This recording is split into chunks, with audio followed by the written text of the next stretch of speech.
Our Father in Thank heaven, you, Lord. in the name of Jesus. Help me, please. Please for today Bless our family. Amen.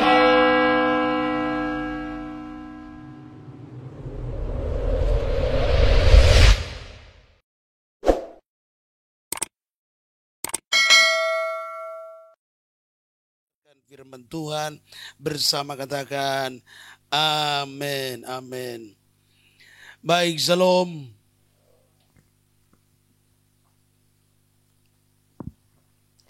Puji Tuhan, Bapak Ibu Saudara yang dikasihi dalam Tuhan. Hari-hari ini kita melihat bahwa begitu banyak hal yang sedang terjadi di dunia ini. Dan kita akan melihat satu kebenaran firman Tuhan. Hari ini saya akan sampaikan tentang doa pengaduan dalam Hosea 2. Dalam Hosea 2, doa pengaduan. Saya doakan supaya lewat kebenaran firman ini kita boleh dicerahkan, dibuka wawasan pola pikir kita untuk menghadapi hari-hari ke depan. Karena kita percaya bahwa hidup kita diatur oleh Tuhan. Hosea 2 ayat yang pertama dan seterusnya, Bapak Ibu bisa perhatikan.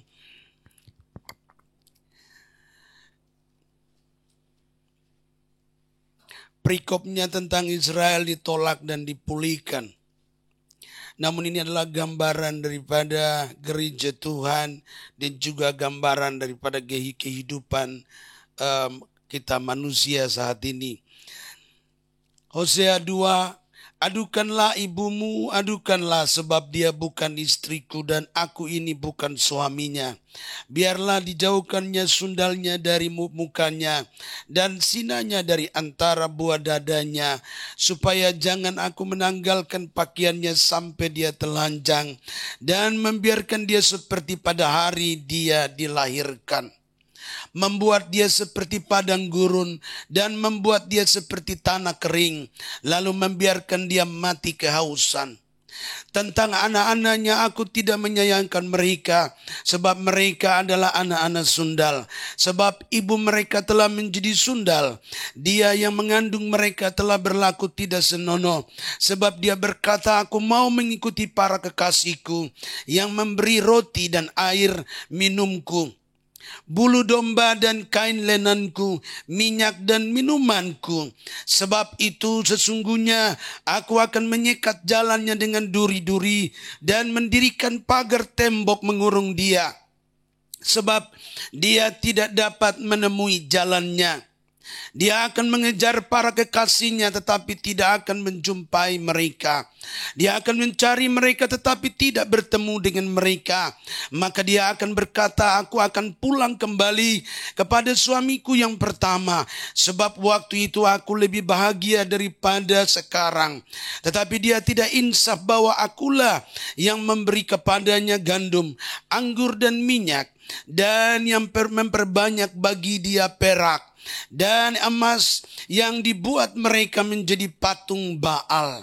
Sebab aku akan mengambil kembali gandumku pada masanya, anggurku pada musimnya, dan akan merampas kain bulu domba dan kain lenanku yang harus menutupi auratnya. Dan sekarang aku akan menyingkapkan kemaluannya di depan mata para kekasihnya, dan seorang pun tidak akan melepaskan dia dari tanganku. Aku akan menghentikan segala kegirangannya, hari rayanya, bulan barunya, dan hari Sabat, dan segala perayaannya.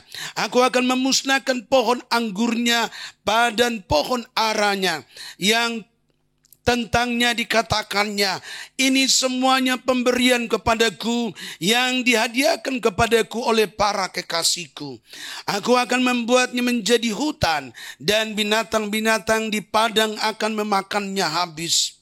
Dan aku akan menghukum dia karena hari-hari ketika dia membakar korban untuk para Baal, berhias dengan anting-antingnya dan kalungnya yang mengikuti para kekasihnya, dan melupakan aku. Demikianlah firman Tuhan. Sebab itu sesungguhnya Aku ini akan membujuk dia dan membawa dia ke padang gurun dan berbicara menenangkan hatinya. Aku akan memberikan kepadanya kebun anggur di sana dan membuat lembah Akor menjadi pintu pengharapan. Maka dia akan merelakan diri di sana seperti pada masa mudanya, seperti pada waktu dia berangkat keluar dari tanah Mesir. Maka pada waktu itu demikianlah firman Tuhan, engkau akan memanggil aku suamiku dan tidak lagi memanggil aku Baalku. Lalu aku akan menjauhkan nama para Baal dari mulutmu, maka nama mereka tidak lagi disebut. Aku akan mengikat perjanjian bagimu pada waktu itu dengan binatang-binatang di padang dan dengan burung-burung di udara dan binatang-binatang melata di muka bumi.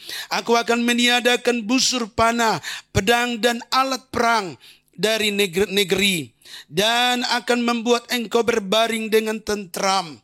Aku akan menjadikan engkau istriku untuk selama-lamanya dan aku akan menjadikan engkau istriku dalam keadilan dan kebenaran, dalam kasih setia dan kasih sayang. Aku akan menjadikan engkau istriku dalam kesetiaan sehingga engkau akan mengenal Tuhan. Maka pada waktu itu demikianlah firman Tuhan, aku akan mendengarkan langit dan langit mendengarkan bumi, bumi akan mendengarkan gandum, anggur dan minyak, dan mereka ini akan mendengarkan Israel. Aku akan menaburkan dia bagiku di bumi dan menyayangi Lo-ruhama. Dan aku berkata kepada Lo-ami, umatku engkau, dan ia akan berkata, Allahku.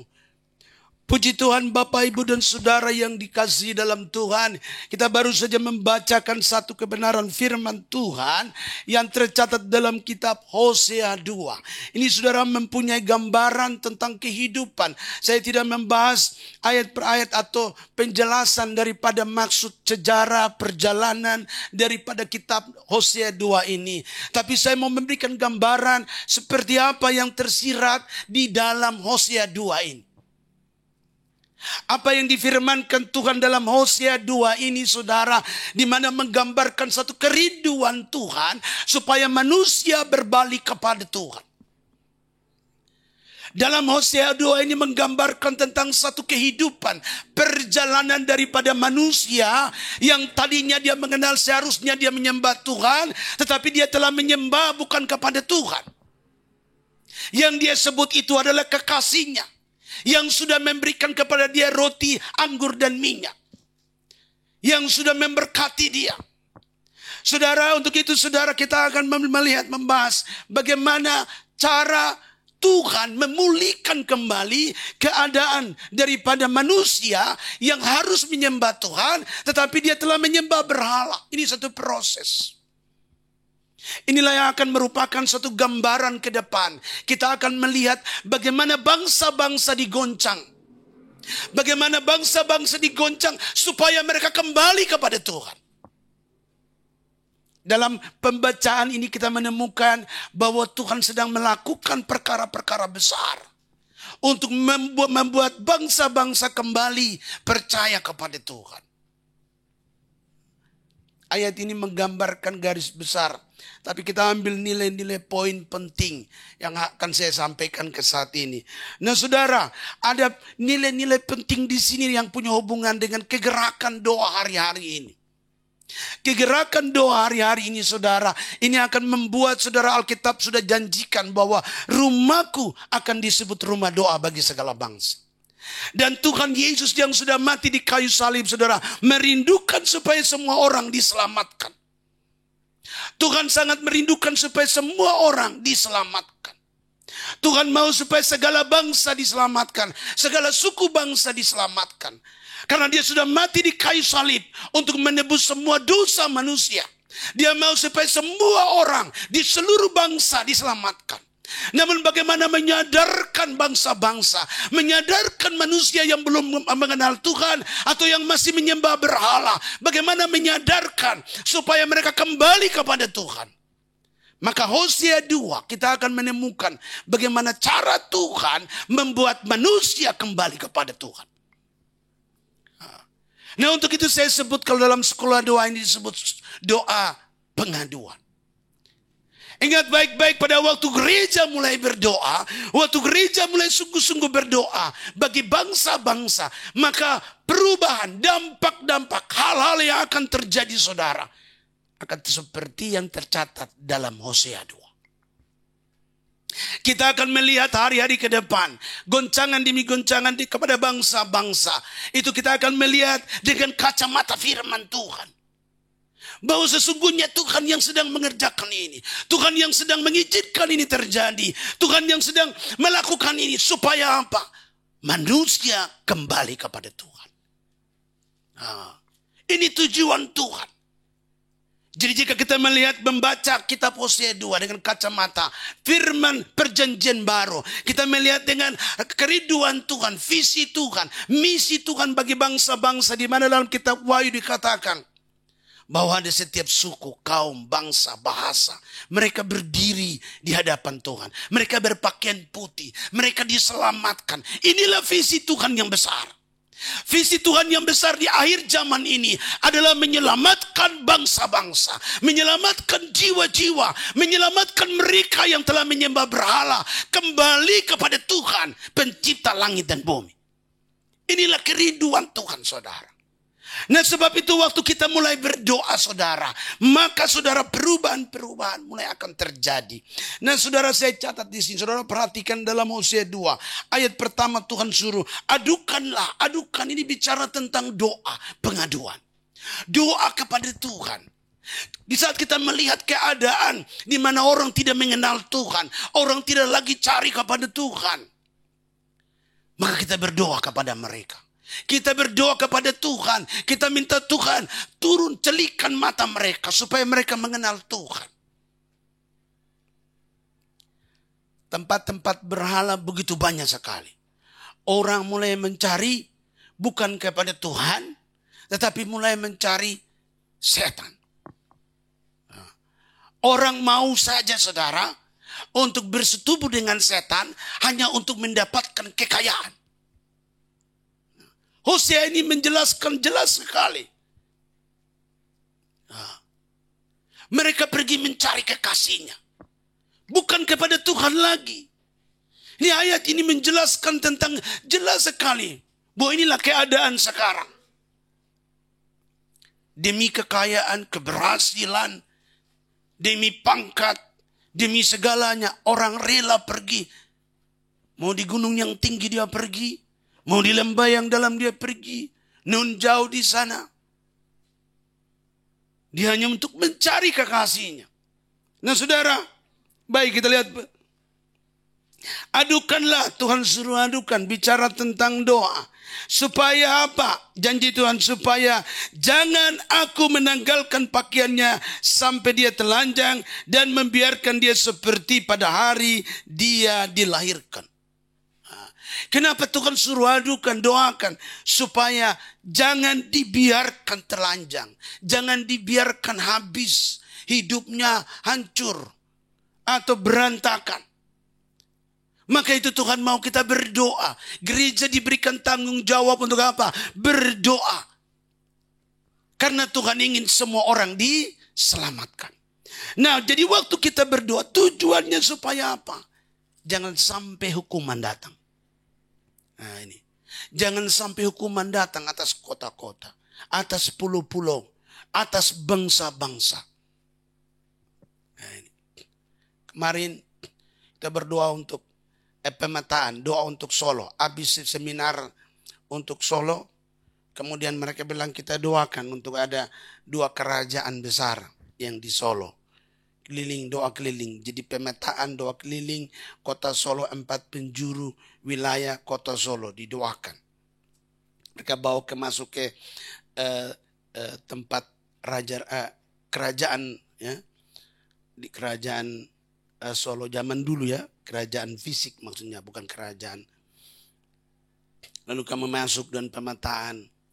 Puji Tuhan, saudara, bahwa mereka itu sangat haus sekali belajar tentang doa.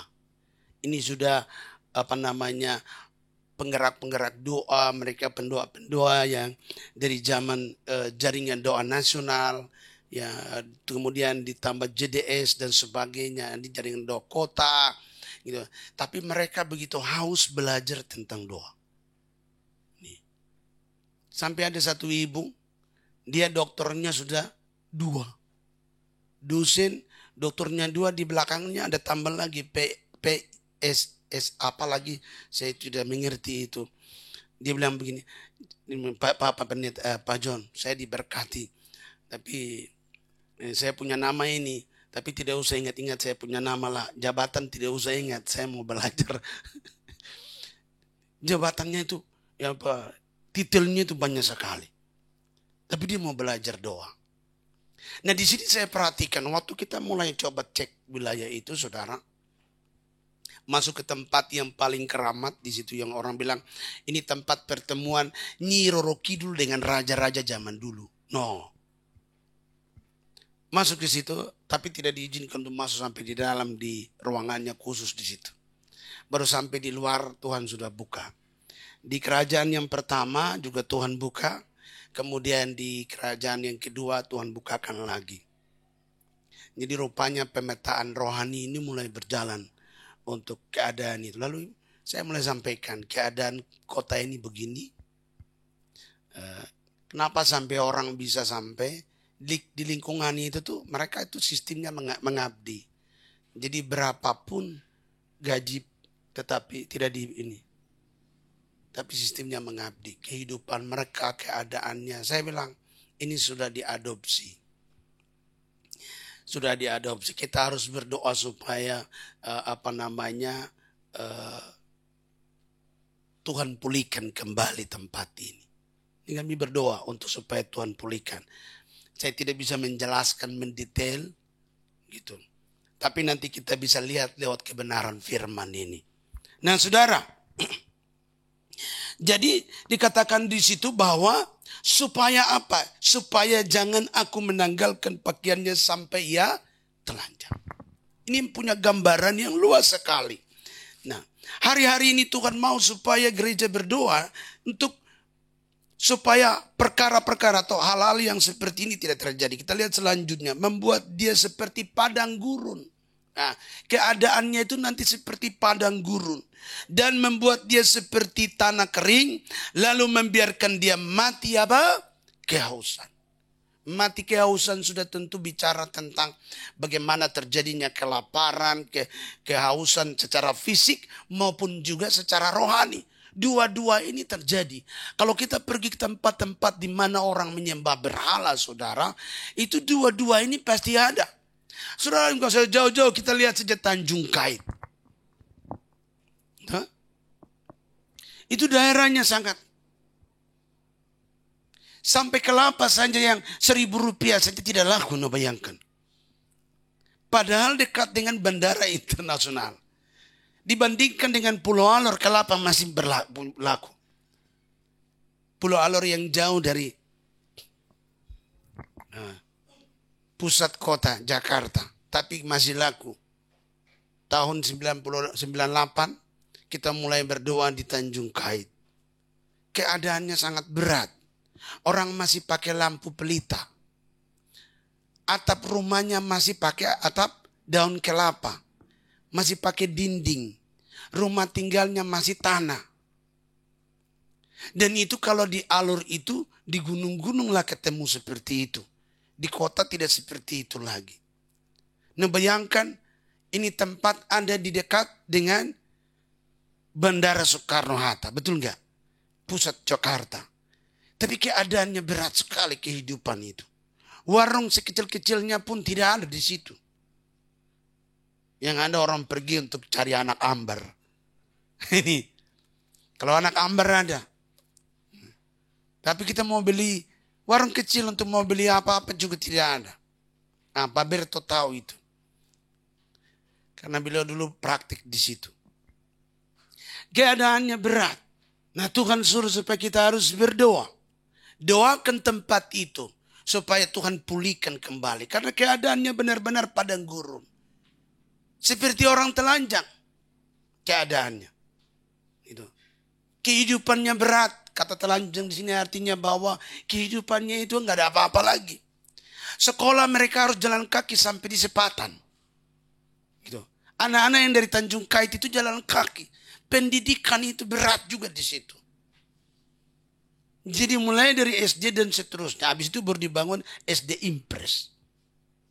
Nah, untuk SMP sudah harus jalan kaki dari Tanjung Kait sampai Sepatan. Dan kehidupan berat, sangat berat keadaan itu. Nah, ini yang dimaksudkan oleh Alkitab. Gitu. Bahwa keadaan akan seperti itu. Dan kita berdoa supaya Tuhan pulihkan kembali keadaan ini. Buktinya hari ini kita lihat. Tanjung Kait berubah. Gitu. Orang sekarang pergi ke sana, bakar ikan, makan di atas rakit. Makan di atas laut. No, bayangkan, ini keren sekali. Tadinya keadaan biasa-biasa, susah masyarakat hidup. Tapi karena kita doa sungguh-sungguh minta pengampunan dari Tuhan, minta belas kasihan daripada Tuhan. Akhirnya tempat itu jadi tempat yang diberkati Tuhan. Nah, namun masih ada tugas kita lagi. Berdoa supaya mereka datang kepada Tuhan. Pemulihan ekonomi mulai terjadi. Tapi selanjutnya mereka harus datang kepada Tuhan. Mengenal Tuhan, kembali kepada kekasihnya yang pertama. Apa artinya kekasihnya yang pertama? Yaitu Tuhan pencipta langit dan bumi. Itulah kekasihnya yang pertama. Kita semua diciptakan oleh Tuhan. Tuhan yang menciptakan langit dan bumi. Dan kita harus kembali kepada Tuhan. Nah, untuk itu saudara, dengan visi doa, kita doakan sampai pemulihan ekonomi terjadi. Kutuk dicabut. Kutuk-kutuk penyembahan, sebab akibat penyembahan berhala semua dicabut. Dan saudara, kembali anugerah Tuhan turun untuk mereka diberkati. Kehidupan mereka mulai dipulihkan Tuhan. Nah saudara, kita lihat ayat selanjutnya. Tentang anak-anaknya, aku tidak menyayangi mereka. Sebab mereka adalah anak-anak sundal. Maksudnya di sini bahwa keturunannya adalah kalau keturunan penyembahan berhala. Itu disebut keturunan yang seperti ini. Apa artinya sundal? Artinya telah meninggalkan Tuhan. Nah, telah meninggalkan Tuhan dan menyembah berhala, ini maksudnya. Gitu. Dan di sini saudara dikatakan bahwa anak-anaknya aku tidak menyayangi mereka. Saudara, orang nyembah, minta kekayaan di Gunung Kawi, minta kekayaan kepada setan saudara, maksudnya ya. Nah, penyembahan lewat penyembahan itu pasti ada tumbalnya. Gitu. Pasti ada tumbalnya. Nih. Aku tidak menyayangi mereka sebab mereka. Nah saudara. Jadi keadaannya berat. Kehidupannya itu berat. Risikonya itu ada. Gitu. Waktu kami doa Tanjung Kait habis. Ada itu anak-anak dari yang pelihara anak ambar. Ada 7 anak ambar di sana. Dan itu anak-anaknya. Keluarga yang punya Neng Amber itu anaknya ada 5 orang. Laki-laki 3, perempuan 2. Nah, laki-laki dan perempuannya ini saudara, semuanya tangannya itu begini. Kaki dan tangan bengkok. Maaf, saya kasih contoh ya. Gitu. Jadi begini saja. Dan kami bawa ke gereja GPDI yang ada di situ untuk kami doakan mereka, satu keluarga besar itu. Mereka didoakan, kita tolak kutuk-kutuknya, minta supaya Tuhan memberkati mereka. Kami bawa ke gereja, itu kami harus pegang tangan mereka, jalannya begini. Terus ngiler, netes turun. Itu 5-5-nya. Sampai saya perhatikan, aduh. Dampak dari orang pelihara ambar-ambar itu begitu. Ini, halo? Nah, ini keadaannya. Gitu. Inilah keadaan bangsa-bangsa nanti, saudara. Ini contoh-contoh yang ada di sekitar kita. Tapi kalau kita melihat luas nanti, keadaan bangsa-bangsa begini. Di mana kalau orang tidak mengenal Tuhan yang benar, risiko penyembahan bukan kepada Tuhan yang benar, maka risikonya akan seperti itu, saudara. Berat hidupnya. Nah, kemudian dikatakan ayat 4. Sebab ibu mereka telah menjadi sundal. Artinya keturunan dari atasnya itu memang menyembah setan. Kata sundal di sini punya hubungan yang luas sekali. Sekarang kami temukan ada orang-orang bisa bersetubuh dengan setan. Hanya untuk demi mendapatkan kekuatan yang dia minta. Seperti apa? Jabatan. Atau dia minta supaya punya ilmu terbang. Itu dia bisa terbang. Dia kawin sama kuntilanak. Dia bisa terbang. Dia kawin sama bidadari. Itu dalam laut.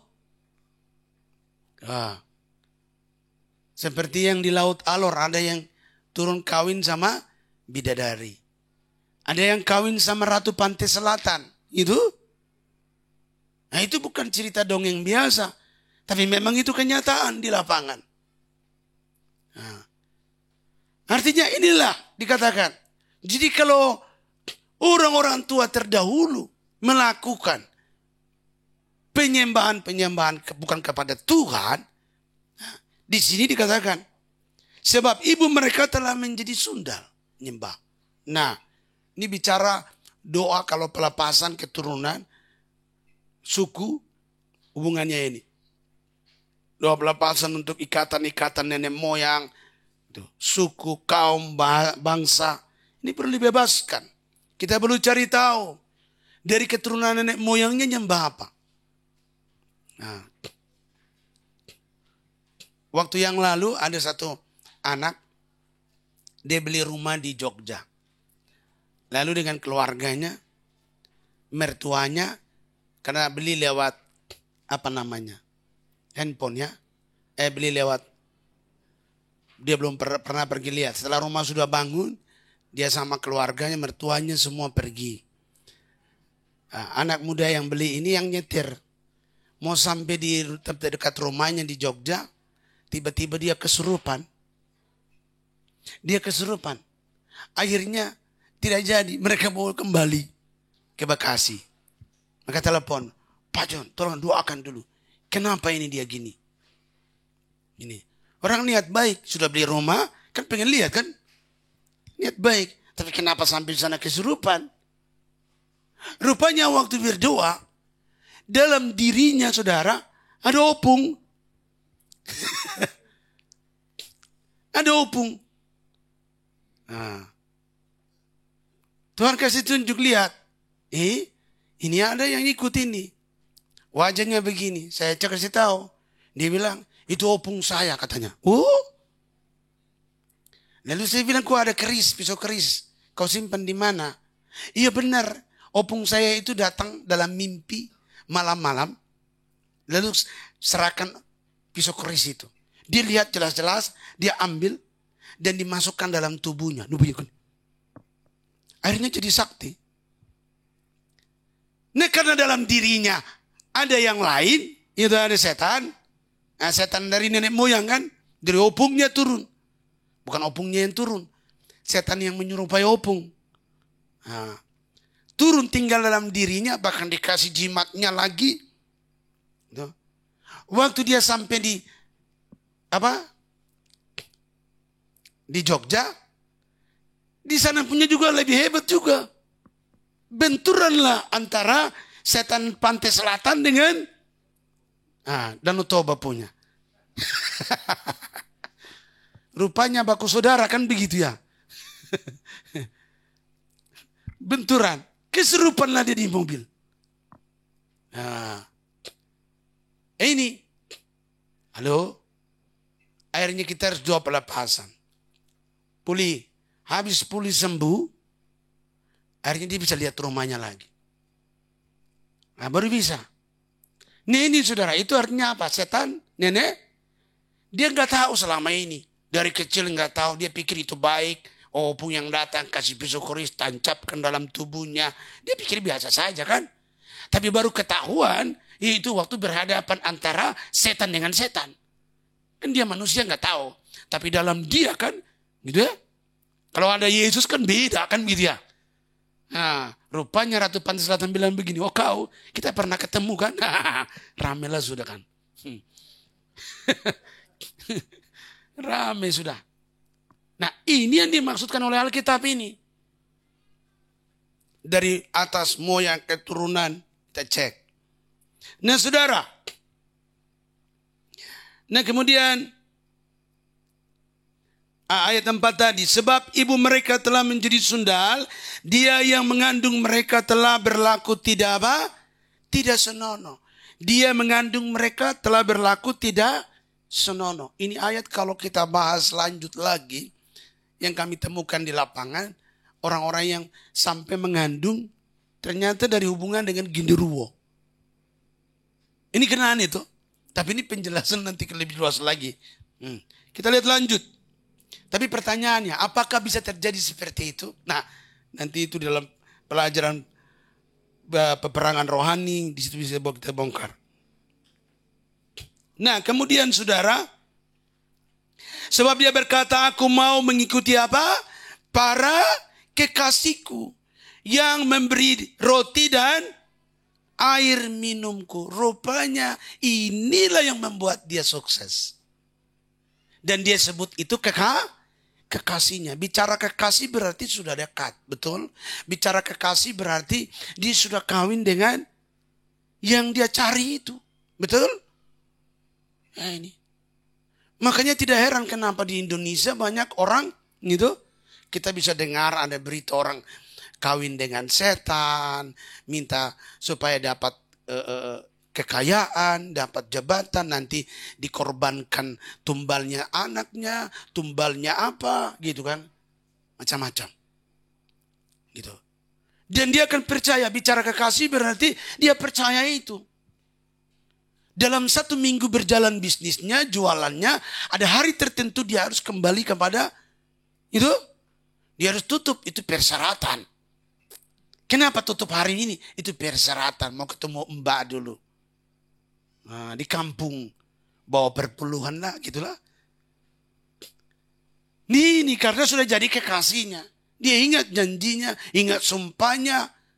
Kau harus begini. Begini. Nah, nanti mulai awal. Dagangan. Begitu tuh. Buka warung. Gitu. Tempat potong daging satenya kambing itu dikasih dulu jampi-jampinya. Itu uang Rp1.000 yang dikasih sama mbaknya itu ya sudah lapuk juga dia gini-gini. Ini. Padahal itu buang juga pengemis nggak mau ambil lagi saudara. Duit sudah lapuk di gini. Habis selesai ditaruh lagi. Kenapa? Itu jimatnya untuk dia berhasil. Nah, jadi apapun pesan dari kekasihnya dia taat. Namanya sudah kekasihnya. Langgar perjanjian, kalau yang dari setan, langgar perjanjian apa? Risiko datang.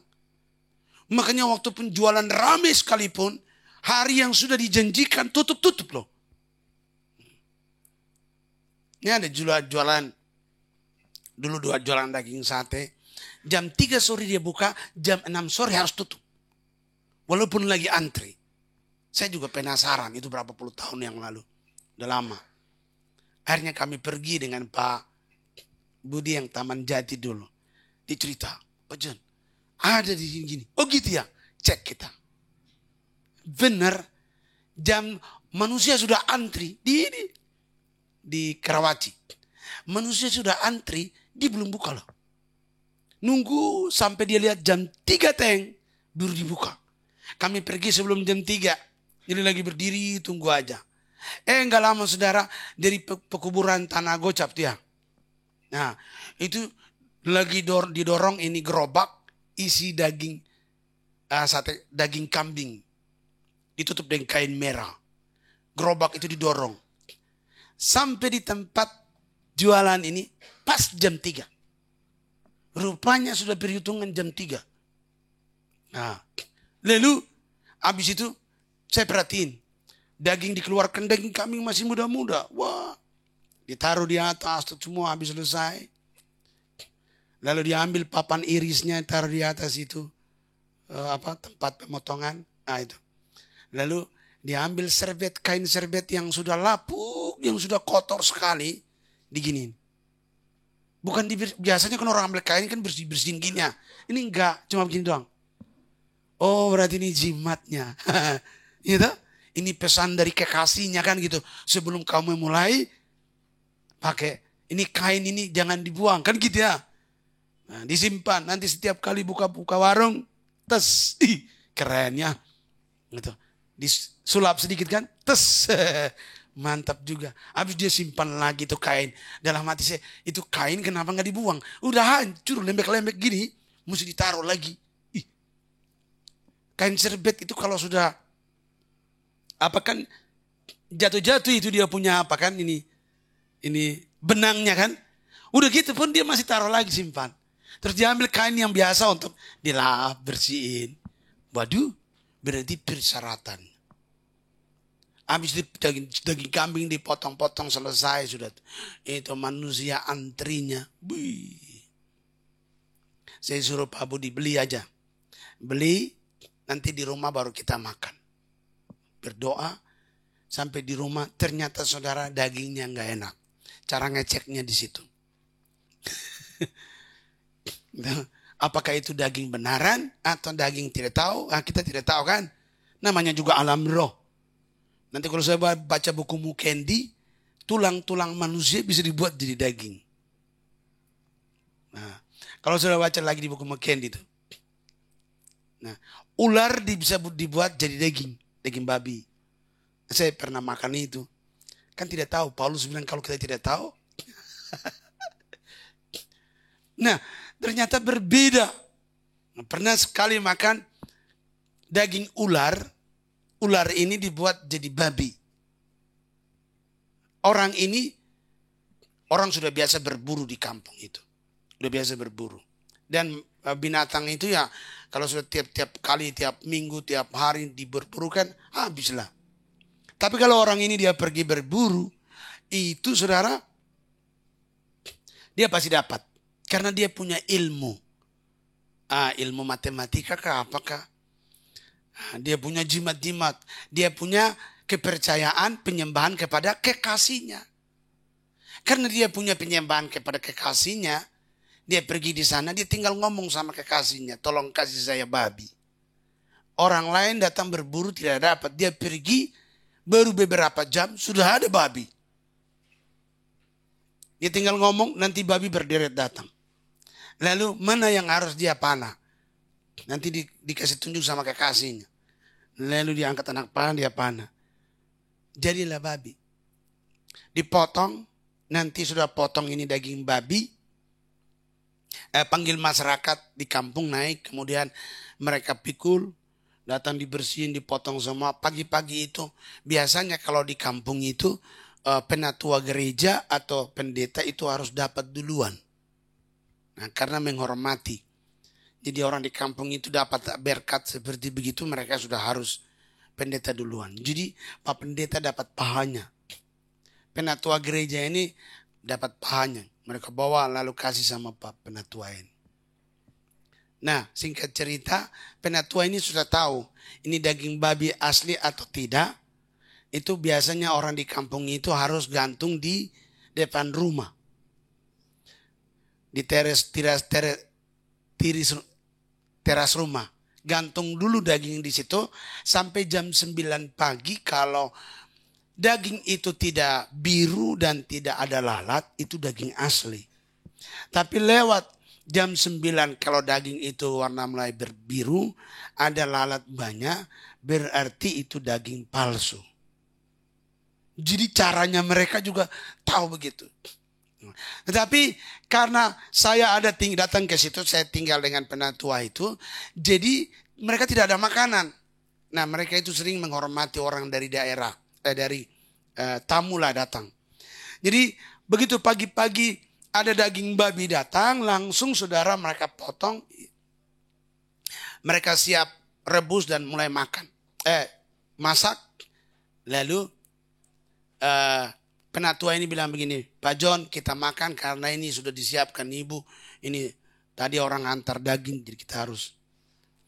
Jadi itu kami makan, ini daging babi saudara, lihat-lihatnya daging babi. Tetapi saudara, dia punya kuahnya ini seperti orang masak ular. Kalau ular itu bui-bui, ada busa-busanya. Daging ular itu kalau direbus, itu ada busa-busanya.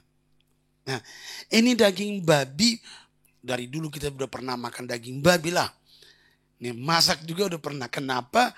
Ini daging babi kuahnya berbusa-busa. Beda ini seperti daging ular. Lihatnya daging babi, makannya daging babi. Tetapi busa-busanya itu seperti ular. Daging ular yang dimasak. Lalu saya tanya penatua ini daging apa? Dia bilang, adik, kita makan saja, nanti selesai baru saya cerita. Hah? Karena tidak ada makanan lagi. Paulus bilang, kalau kita tidak tahu ya, dan tidak ada makanan lagi, kita tidak tahu. Jadi beliau tidak mau cerita, makan dulu. Ya memang tidak ada makanan, dan kalau tidak tahu makan saja kan, Alkitab bilang begitu. Jadi makan saja. Habis selesai makan baru beliau cerita seperti tadi. Bahwa ternyata ini pasti yang berburu itu pakai ilmu berburu. Nah, tetapi dampaknya saudara, orang yang memakai, pernah doakan orang yang memakai ilmu ini untuk berburu. Ada perjanjian dari kekasihnya dalam hitungan 73 ekor. Maka yang ke-73 itu bukan babi lagi, tapi manusia. Jadi ada tumbalnya. Nah, bapak ini pakai ilmu itu dia pergi di hutan, dia panah babi yang sangat besar sekali.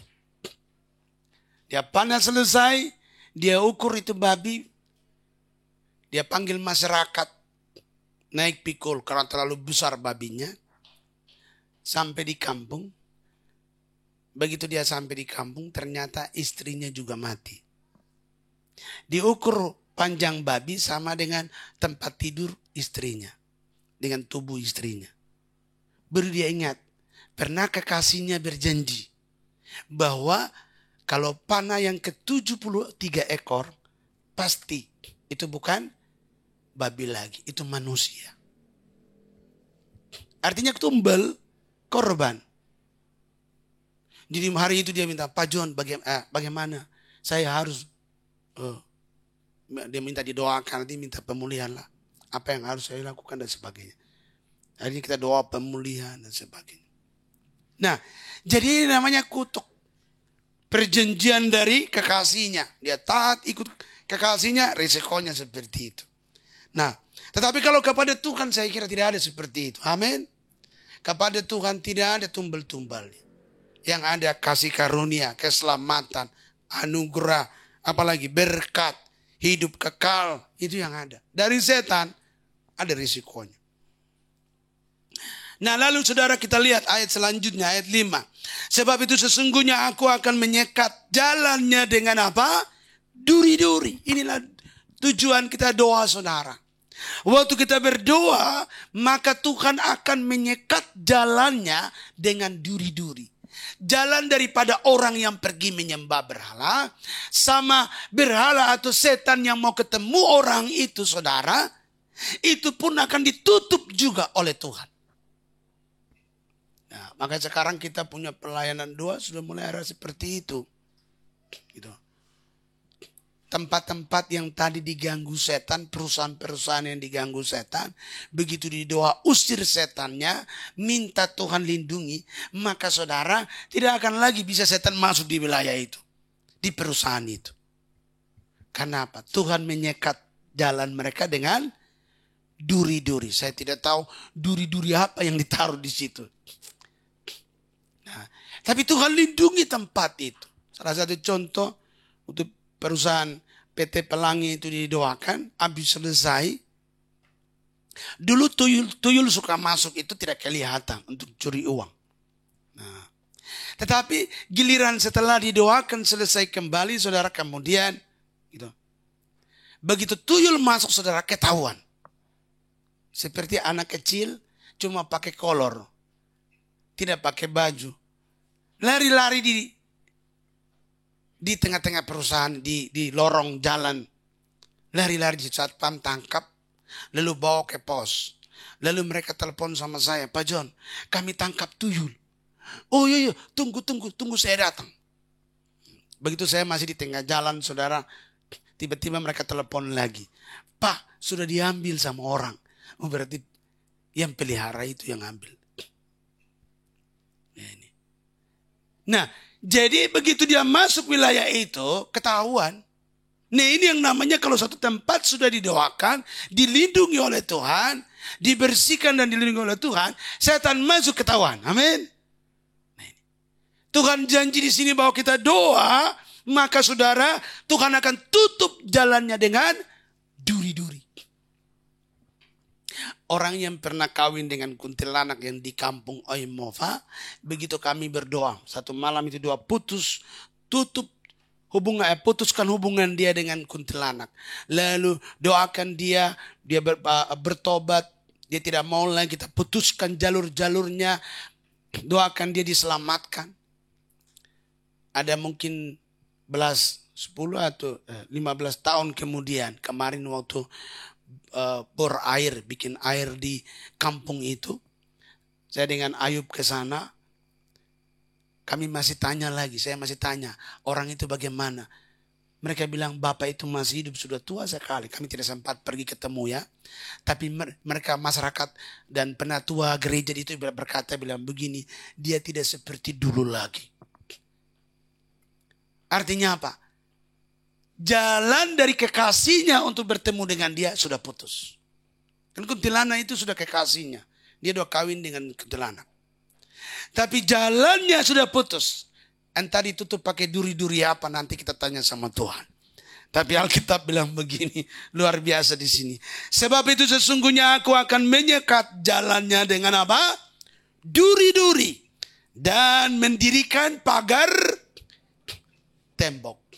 Pagar tembok ini yang membuat kalau tuyul masuk ketahuan. Nah, kita berdoa, Tuhan dirikan pagar tembok mengelilingi perusahaan PT Pelangi. Benar loh. Begitu masuk dia ketahuan loh. Ini luar biasa. Pagar tembok mengurung dia sehingga dia tidak dapat menemui apa? Jalannya. Setan itu punya jalan. Setan tidak mahadir. Sebab itu dia punya jalan. Kalau dia mahadir nggak punya jalan dia. Mana aja dia bisa tembus. Setan tidak mahadir. Hanya Tuhan satu-satunya yang mahadir. Nah, sebab itu setan itu punya jalan. Kita juga manusia tidak mahadir, betul? Makanya kita punya jalan. Betul nggak?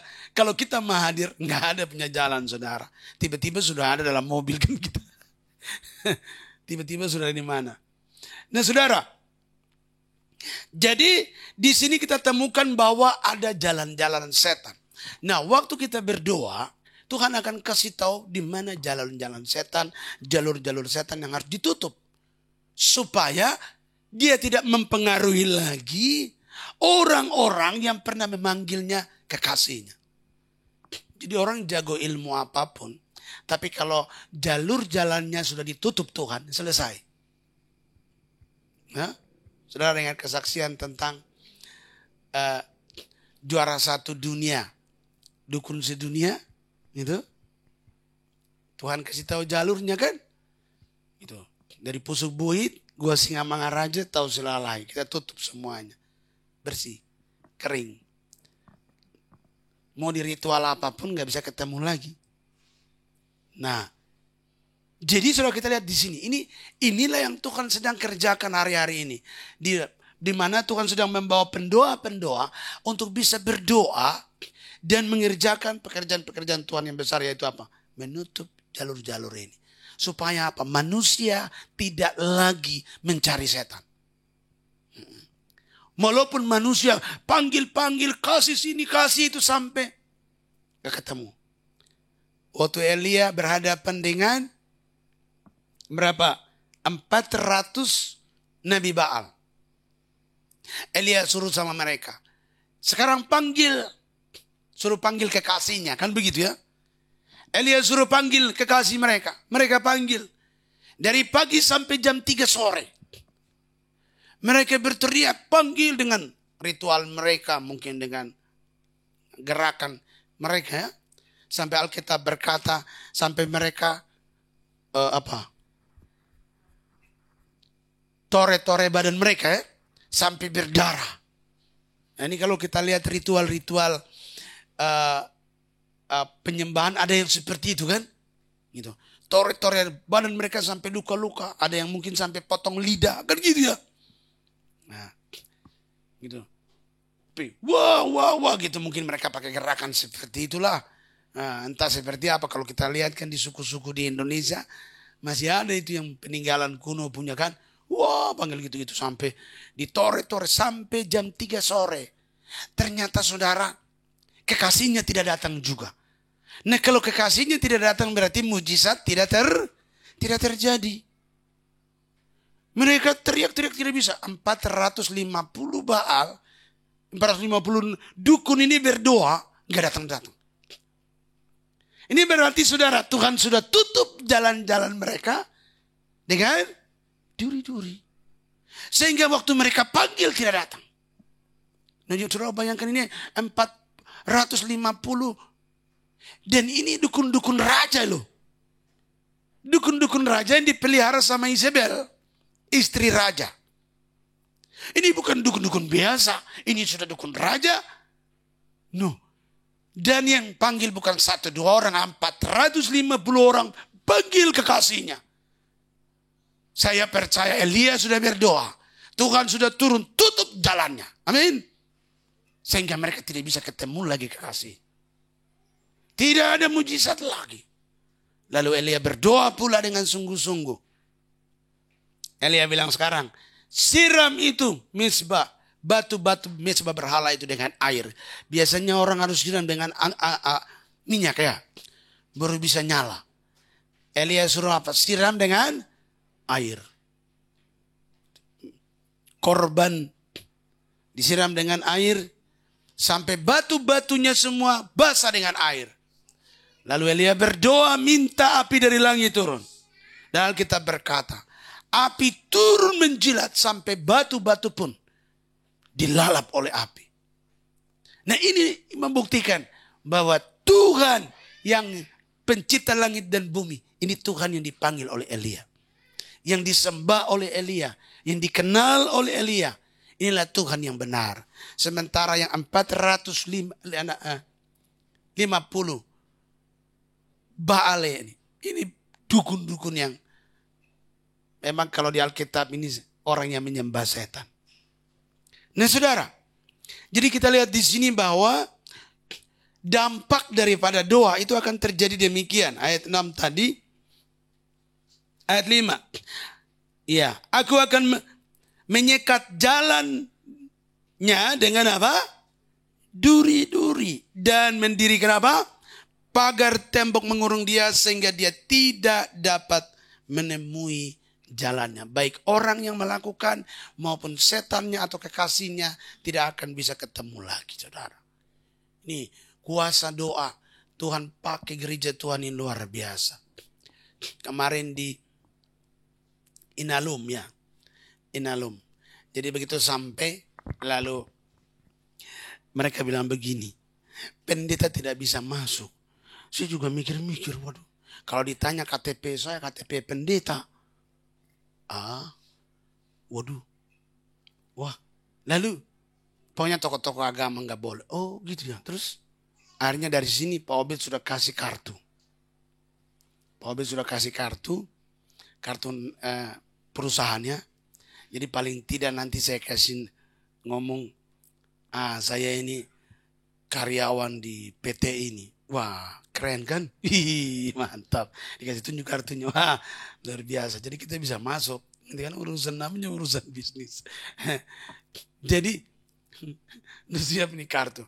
Pagi-pagi sudah kasih sama, malam udah dikasih sama Hendrik juga. Hendrik kita, ini pokoknya harus tanya bagaimanapun kita ini karyawan dari Jakarta. Lihat, ini kartunya gitu.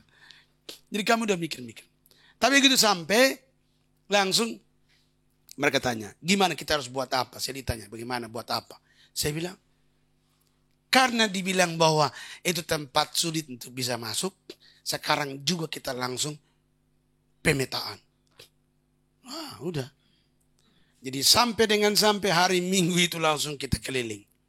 Tapi itu kan tidak bisa penjagaan semua, jadi tidak bisa untuk turun jalan-jalan lihat-lihat begini. Jadi Sally, Martin, Agnes, ya ada di mobil semua. Lalu mereka bilang, bagaimana nih? Ini satpam ada semua. Udahlah, pakai topi dulu. Angel ada topi? Ada Angel ada topi. Udah pakai topi. Tutup pakai ini. Ya kayak orang mau jalan-jalan lah, lihat-lihat gitu. Baru sampai di sana lihat kan. Ya ini barang ini. Ini tempat ini kok. Jadi ada gedung peninggalan dulu zaman Belanda atau Jepang ya? Jepang deh. Tapi itu masih dulu Jepang yang kelola ya. Lalu diambil sama BUMN ya, negara yang ambil. Nah setelah negara ambil itu untuk kelola, tapi beratnya apa? Beratnya kan harus ada api setan. 30 tahun dikasih tinggal kosong ini gedung, mesinnya banyak setan. Harus ada api setan lagi, no, bayangkan. Kita mau buat baik punya, tetapi kan harus berhadapan dengan setan. Nah kalau diteliti lagi kenapa ada banyak setan kan pasti ada hubungan dengan ini. Kekasih-kekasih yang lama. Jadi kita harus usir kekasih yang lama supaya kekasih yang benar dari Tuhan tuh Tuhan yang turun. Nah ini kekasih yang lama loh rupanya ada di situ loh. Dia tidak mau keluar juga. Dan di situ saudara, kekasih yang lama ini saudara, pokoknya kalau ada orang kerja sesuatu pasti dia bikin. Ada aja halangannya. Ini nah itu nah, sebentar alat rusak nah, macam-macam. Nah, tapi sebelumnya kan kami tidak tahu. Mulai dari luar sana saya lihat, wah ini barang ada ini. Ada genderuwo, ada kuntilanak, ada suara-suara orang menangis. Padahal jauh ya dari sini, arahnya ke Tomang. Iya gedung itu kita agak jauh ya. Ke Tomang, Tomang ke Rawa situlah. Gedung itu di Rawa, kita pemetaannya dari sini. Jauh gitu. Saya sampai mikir-mikir gimana pemetaannya. Tapi begitu lihat Tuhan langsung kasih tunjuk. Tempat tinggal dia ada di dalam salah satu mata sumur air. Tempat air di dalam perusahaan itu. Bagian sini Tuhan tunjukkan lagi. Oh ini sering ada suara-suara nangis apa semua. Terus genderuwo juga jahat lah banyak ganggu-ganggu orang. Oh begitu. Setelah ketahuan saya datang ke tahu mereka di mobil. Wah ini banyak setan ini. Tapi ada jalan dari belakang situ. Kita bisa masuk cek ke belakang. Lalu suruh Martin, arah ke sana. Martin masih tanya-tanya, gimana nih masuk aja terus sampai ke sana. Kita cek lagi. Itu cek lagi saya bilang, sekarang kita lurus lagi masuk ke jalan kampung. Martin bilang gini, Pak ini ada jalan di mana? Jalan. Rupanya kau baru ikut pemetaan rohani pertama. Pemetaan rohani itu jalan saja. Ini sudah kampung-kampung jalan. Nah, terus ini itu di sana jalan itu ada jalan enggak? Jalan. Martin suka tanya-tanya. Pokoknya apa aja, gimana? Wah, jalan aja. Gitu. Pokoknya dengar itu siap bos, begitu aja lah. Terus sampai ke sana ada beberapa rumah. Saya bilang terus saja ke sana. Sampai baru sedikit jalan Martin bilang begini, Pak itu jalan buntu. Iya memang jalan buntu, saya juga lihat. Terus saja. Pas sampai di jalan buntu itulah ternyata kita pas ada di belakang pabrik itu di sebelah temboknya. Itu yang di belakang itu ada pohon-pohon kelapa sawit semua. Nah, masuk ke situlah. Pas jalan buntu kita sudah pas di belakangnya situ. Di itulah kami berdoa. Ternyata di situlah salah satu jalannya noni-noni Belanda. Nah, setelah tanya, habis kita doa semua, baru yang penjaga itu ada satu bapak yang sudah tua-tua. Saya tanya dia, saya kasih tahu ini di tempat ini begini-gini, jalan keluarnya dari sini. Dibilang Pak benar itu dari belakang sini ini dia punya jalan. Dia sering menyerupai noni-noni Belanda. gitu. Jadi artinya gini, setelah kita ketahuan doa semua selesai hari Minggu itu, hari Senin kita masuk. Ternyata puji Tuhan, hari Senin itu bos dari Sally udah dengar semua ya. Nah yang bos yang Muslim juga ngerti.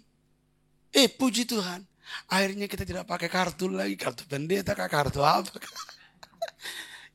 Dipersilakan masuk, sudah masuk ke dalam, udah.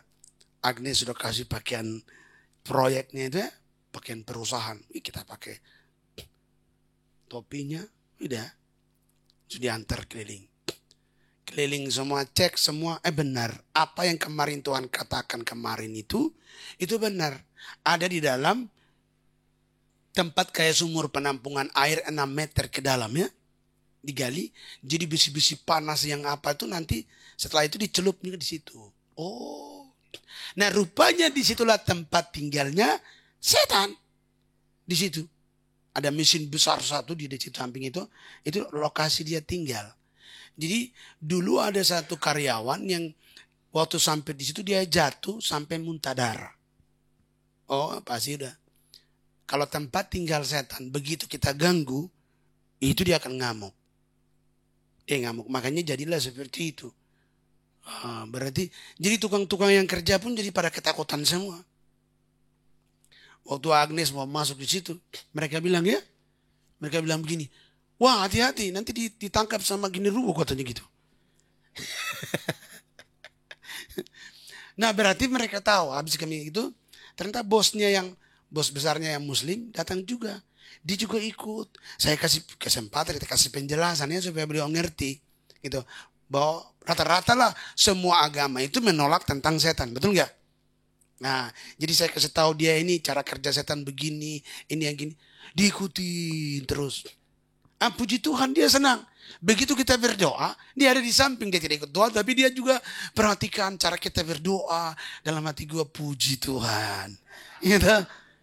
Bos besar langsung bisa ngerti, ikut-ikutan. Nah terus akhirnya jalan ke pemetaan keliling lagi, dia ikut sampai ke belakang, ketemu penjaga yang asli yang zaman dulu.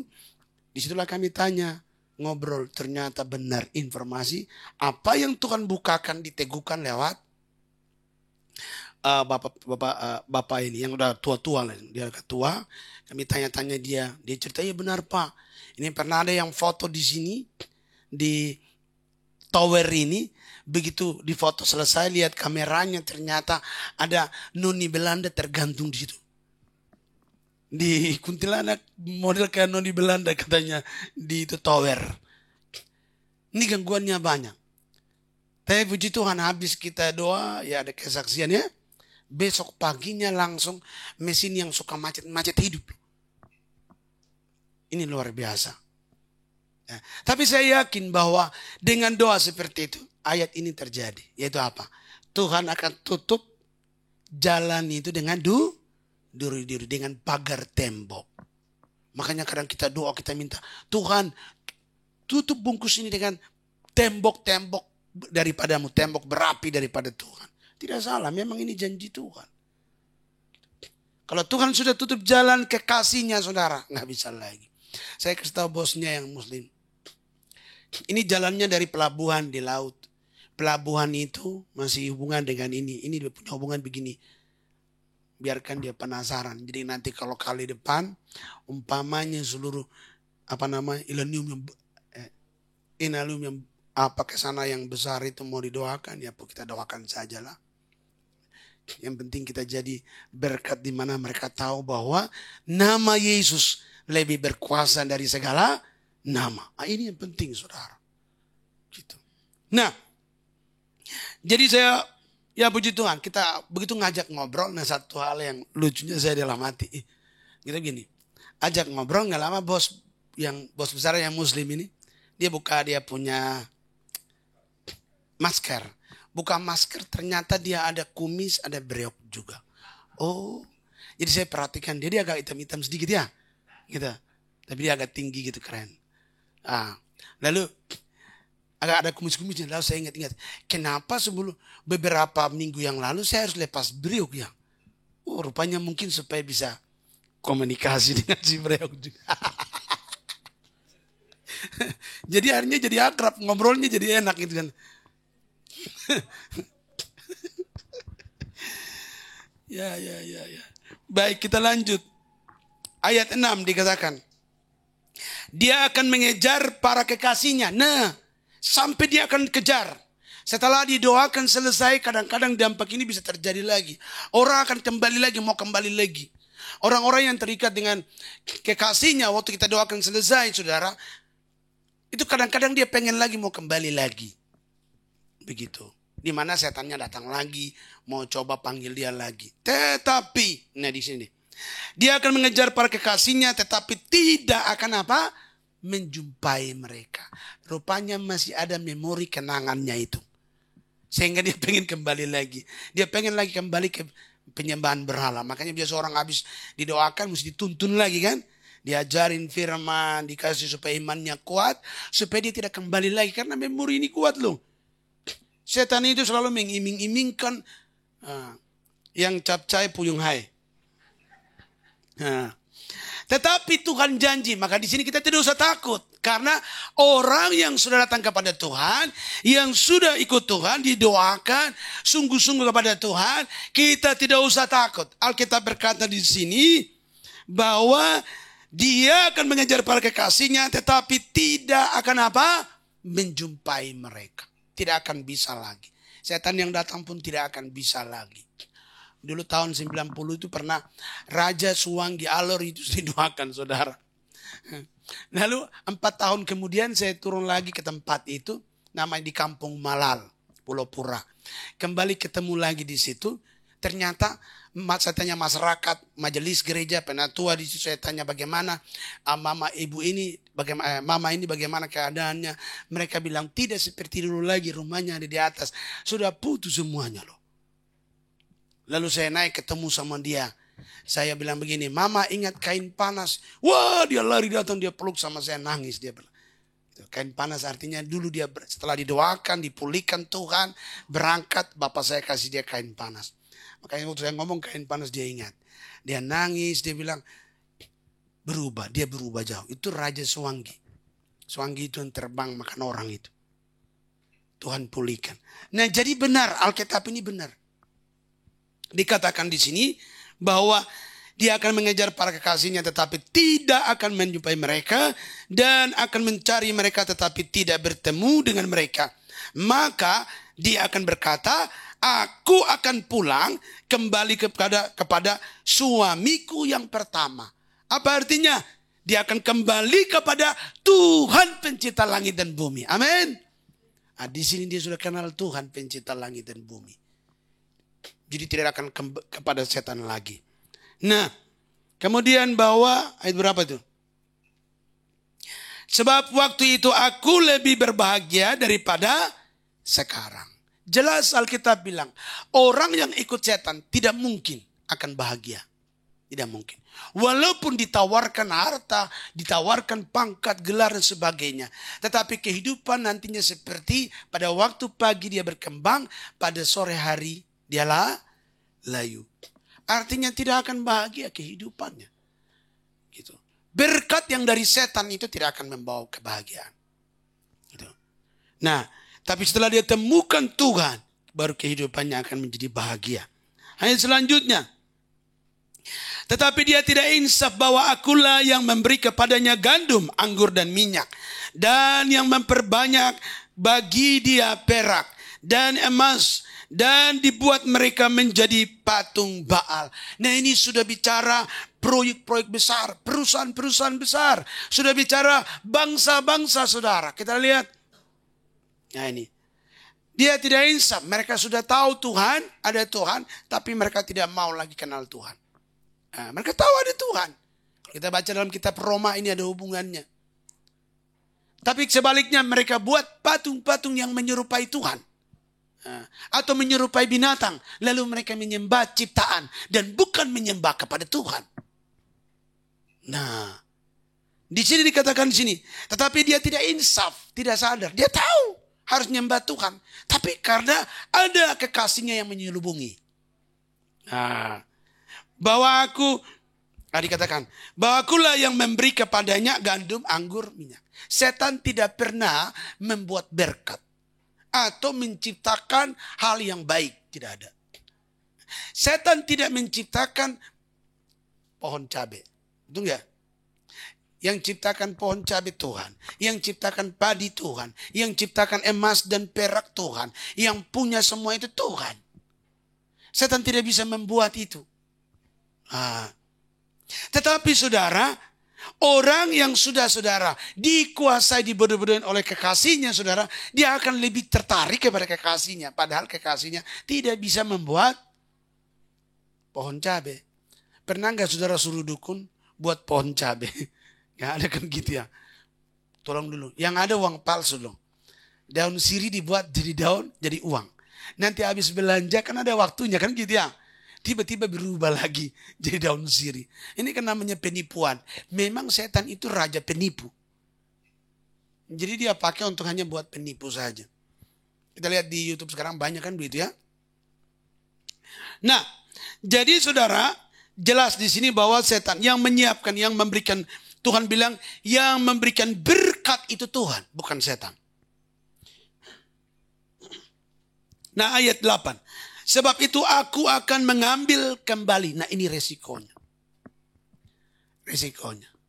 Risiko sekarang kalau kemajuan teknologi, kemajuan pertumbuhan ekonomi bangsa-bangsa yang tadi dibangun atas dasar kekasih yang salah, ini Tuhan akan ambil kembali. Waktu Tuhan ambil kembali berkat ini saudara, kemiskinan datang, kebangkrutan datang. Itu hancur. Kemarin saya kirim yang video. Presiden kita ini kan ketua G20. Negara-negara yang khusus memikirkan ekonomi dunia. Bukan ekonomi satu bangsa lagi. Ekonomi dunia itu saudara, puji Tuhan kita punya Bapak Presiden Jokowi dipercayakan untuk memikirkan ekonomi dunia. Artinya Yusufnya dunia loh. Luar biasa itu. Ini anugerah Tuhan. Bahwa doa-doa kita Tuhan mulai pakai Indonesia untuk memikirkan nasib dunia. Dan diperkirakan tahun depan ada belasan bahkan puluhan negara itu dikatakan bisa bangkrut. Wow. Nah nanti kita lihat saja tidak jauh dari hal ini. Karena firman Tuhan sudah katakan itu benar. Tidak jauh dari ini. Bangsa-bangsa yang punya kekasihnya yang bukan Tuhan pasti digoncang. Karena Alkitab berkata sebelum Tuhan Yesus datang yang kedua kali, maka segala akan digoncangkan. Langit dan bumi semua akan digoncangkan. Supaya apa? Tinggal tetap firman Tuhan. Tinggal tetap yang percaya kepada Tuhan. Supaya orang kembali kenal Tuhan. Jadi kebangunan rohani yang besar saudara memang akan terjadi. Tetapi itu dimulai dengan apa? Goncangan dulu. Goncangan dan orang akan kembali cari kepada Tuhan. Kalau tidak ada goncangan orang tidak kenal Tuhan. Betul? Dia tidak akan menemukan kekasihnya kalau tidak ditutup jalannya. Betul? Jadi jalan-jalan untuk menemukan secara supernatural, secara alam roh pun ditutup. Tapi ingat baik-baik, jalan-jalan secara alam jasmani pun juga dihentikan Tuhan. Jalan berkatnya saudara. Nah, dikatakan di sini. Sebab itu aku akan mengambil kembali gandumku pada masanya dan anggurku pada musimnya. Dan akan merampas kain bulu domba dan kain lenanku yang harus menutup auratnya. Ini sudah bicara tentang kehidupan yang mendetil loh. Bisa berat itu. Nah, dan sekarang aku akan menyingkapkan kemaluannya di depan mata para kekasihnya. Maksudnya Tuhan akan tunjukkan kekasihnya dan seorang pun tidak akan melepaskan dia dari tanganku. Artinya Tuhan akan mempermalukan di depan berhalanya. Waktu dia panggil-panggil berhalanya saudara, nggak ada suaranya. Dan dia akan berkata, kenapa tidak didengar? Memang tidak didengar orang patung. Artinya tidak ada solusinya. Tidak ada berasa urapannya, pengaruhnya, tidak ada lagi. Kenapa tidak ada? Udah putus jalannya. Seperti pada waktu nabi-nabi Baal itu berteriak, tidak ada apa-apanya. Itu tidak ada apa-apanya. Nah, jadi benar-benar Tuhan buat. Nah, jadi ini satu keadaan, kondisi yang akan terjadi. Jadi kondisi seperti ini, saya percaya inilah masanya orang akan cari kepada Tuhan. Orang akan mau kembali kepada kekasihnya yang pertama, yaitu Tuhan. Ayat 9. Dan sekarang aku akan menyingkapkan, ya, itu tentang, tadi sudah tentang berhala. Tidak ada seorang pun dari dia, dari melepaskan dia dari tanganku.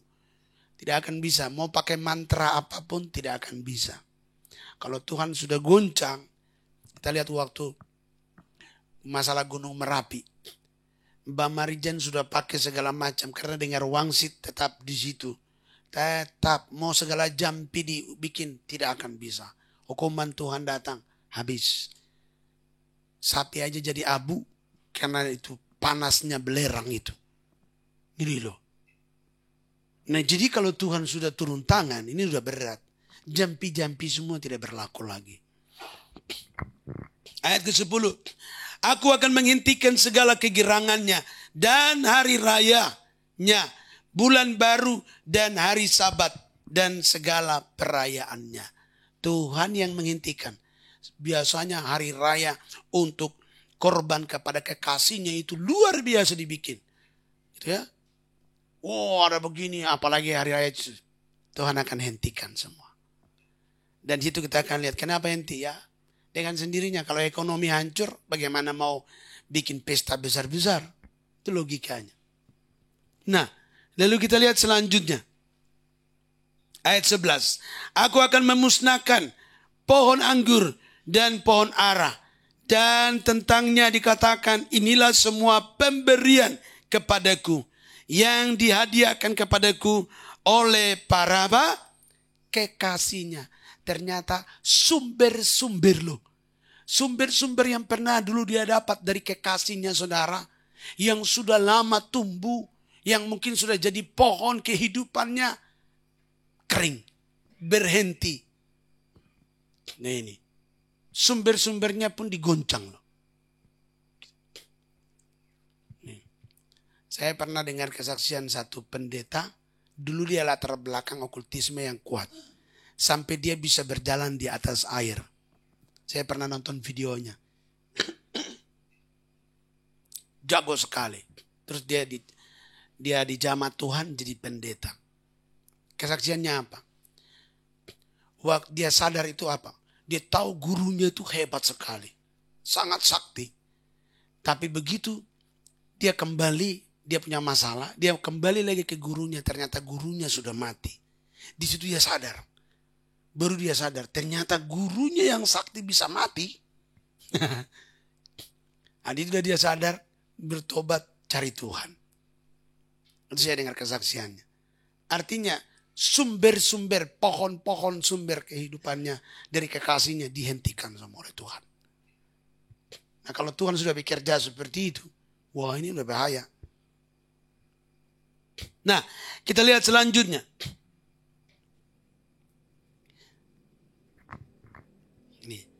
Ayat 11 masih ada hubungan. Yang dihadiahkan kepadaku oleh para kekasihku.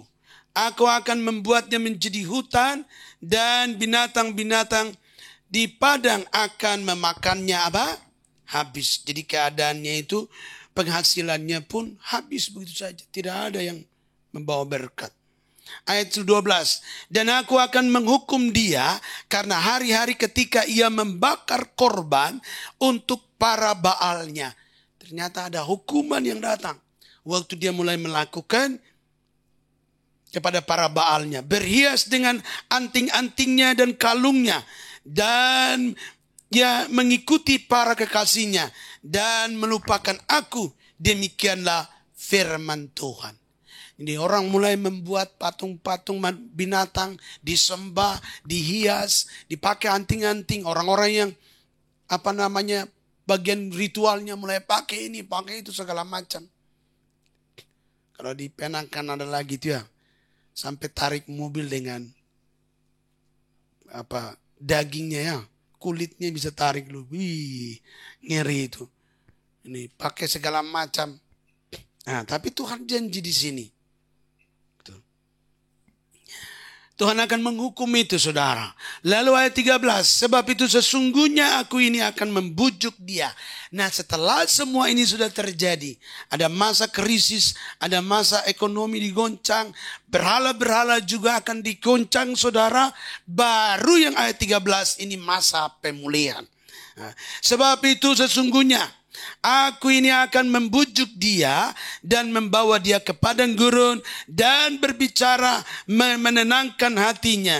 Aku akan memberikan kepadanya kebun anggur dari sana. Ini Tuhan mulai pulihkan kembali.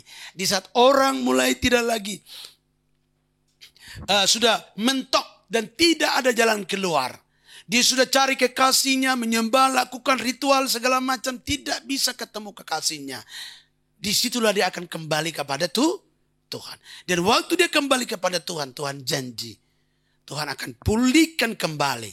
Dan selanjutnya dikatakan, dan membuat lembah Akor menjadi patung pengharapan. Pintu pengharapan. Maka dia akan merelakan diri di sana seperti pada masa mudanya. Seperti pada waktu dia berangkat keluar dari tanah Mesir.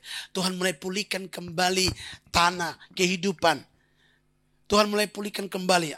Ekonomi mulai pulih kembali, saudara. Nah, kemudian ayat 15. Maka pada waktu itu demikianlah firman Tuhan. Engkau akan memanggil aku suamiku. Dan tidak lagi memanggil aku Baalku. Nah, di sini saudara, Tuhan akan buat sampai manusia akan panggil Tuhan pencipta langit dan bumi itu Tuhan. Bukan kepada penciptaan Tuhan. Bukan kepada ciptaan Tuhan orang panggil itu Tuhan. Dan banyak kita lihat orang menyembah bukan kepada Tuhan yang menciptakan alam raya, tapi menyembah kepada ciptaan Tuhan. Nah, ada yang menyembah matahari, menyembah bulan, menyembah bintang, menyembah pohon, menyembah batu, menyembah kayu, menyembah apa lagi? Wujud-wujud setan itu. Nah, seperti Ratu Panti Selatan, Ratu apa lagi? Macam-macam kan. Nah ini, orang menyembah ular besar nah karena gitu. Atau menyembah itu, manusia jenglot. Saya pernah lihat itu. Ada suhu yang punya jenglot. Dia nyembah itu loh. Ada aja. Nah, jadi ini banyak-banyak seperti itu. Bukan menyembah kepada Tuhan, tapi menyembah ciptaan Tuhan. Nah di sini Tuhan akan ubah semua, saudara. Nah lalu kemudian kita lihat. Ayat 15. Maka pada waktu itu demikianlah firman Tuhan, engkau akan itu ayat 15 tadi, ayat 16. Lalu aku akan menjauhkan nama para Baal dari mulutmu, maka nama mereka tidak lagi disebut. Luar biasa, pemulihan terjadi besar-besaran. Tuhan akan bersihkan semua yang bukan Tuhan. Ya amin. Yang layak disembahnya kepada Tuhan saja. Dan Tuhan akan bersihkan dari kota-kota, bangsa-bangsa. Kalau kita lihat sampai hari ini masih banyak bangsa-bangsa yang belum mengenal Tuhan. Betul? Masih menyembah berhala. Tetapi Tuhan akan jauhkan semua itu, saudara. Tuhan janji dia akan jauhkan itu. Dan kalau Tuhan sudah jauhkan, dari mulut bangsa-bangsa itu akan memuji Tuhan. Amin. Mereka akan kenal kepada Tuhan. Nah, inilah visi misi daripada Tuhan. Ayat 16. Lalu aku akan menjauhkan nama para Baal dari mulut mereka. Maka nama mereka tidak lagi disebut. Tidak akan lagi disebut itu. Tuhan buat sampai seperti itu. Mantra-mantranya dia sudah lupa semuanya. Kita kalau doakan orang yang punya mantra-mantra, kadang-kadang dia bilang saya sudah lupa mantranya, kadang gitu. Sekarang yang saya ingat itu Tuhan Yesus saja, firman Tuhan saja. Nah, ini luar biasa. Mulai Tuhan pulihkan seperti itu. Kemudian ayat 17, aku akan mengikat perjanjian bagimu pada waktu itu dengan bintang-bintang di binatang-binatang di padang, dan dengan burung-burung di udara, dan binatang-binatang melata di muka bumi. Aku akan meniadakan busur panah. Ini bicara perang, pedang dan alat perang dari negeri. Dan akan membuat engkau berbaring dengan tentram. Tuhan pulihkan juga saudara keadaan kota, bangsa menjadi keadaan yang baik, tentram. Tuhan jauhkan segala perang dan sebagainya. Yang ada tinggal kedamaian saudara. Ayat 18. Aku akan menjadikan engkau istriku untuk selama-lamanya. Dan aku akan menjadikan engkau istriku dalam keadilan dan kebenaran. Ini sudah berbicara tentang apa? Keselamatan, kehidupan kekal selama-lamanya. Bersama siapa? Yesus Kristus. Ini luar biasa loh. Halo? Bukan kita ini menjadi istrinya Tuhan Yesus, bukan. Ini gambaran tentang hubungan bagaimana bahwa gereja akan hidup bersama dengan Tuhan selama-lamanya. Orang yang percaya kepada Tuhan akan hidup bersama Tuhan selama-lamanya dalam kerajaan surga selama-lamanya. Jadi visi Tuhan adalah memulihkan dari penyembahan berhala, dipulihkan sampai kenal Tuhan, sampai mengerti Tuhan.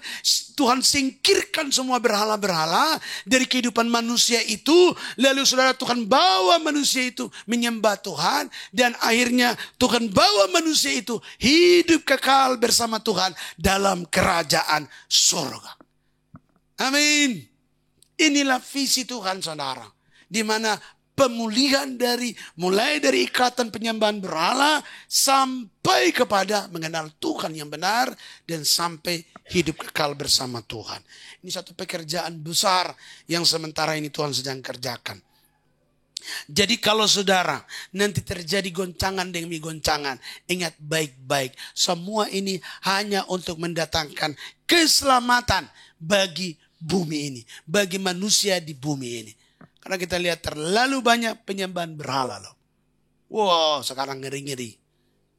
Orang cari setan sekarang nyata-nyata. Sekarang mau santet orang juga nyata-nyata. Karena sudah ada lewat media loh. Nah, macam-macam kan gitu ya. Gitu. Wah, ngeri-ngeri. Dukun sekarang di media juga banyak. Nah ini.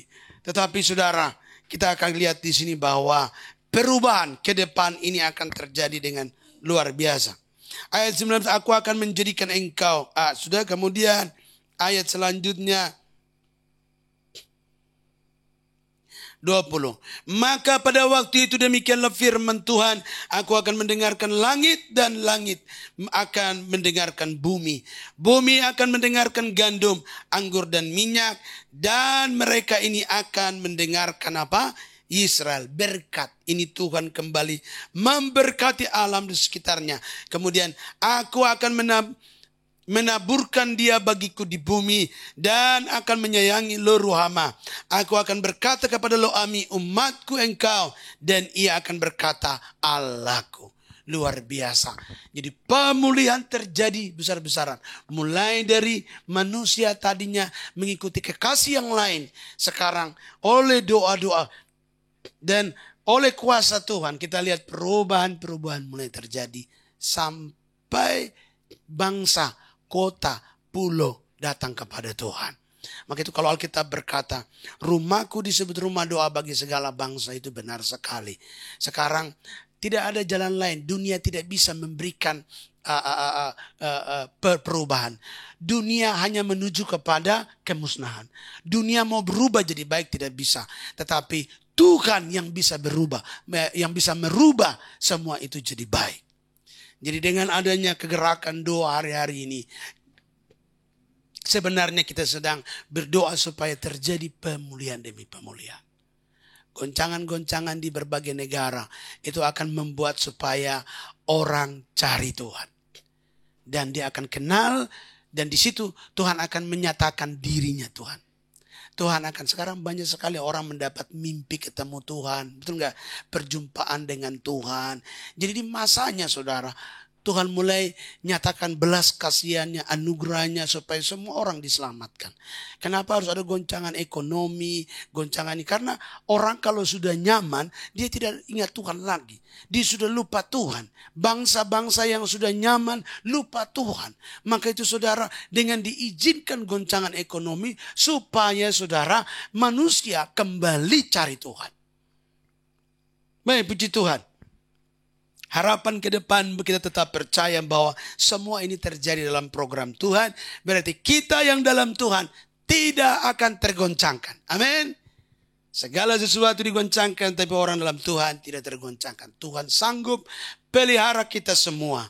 Baik, puji Tuhan, mari kita siapkan hati untuk masuk dalam perjamuan kudus. Haleluya.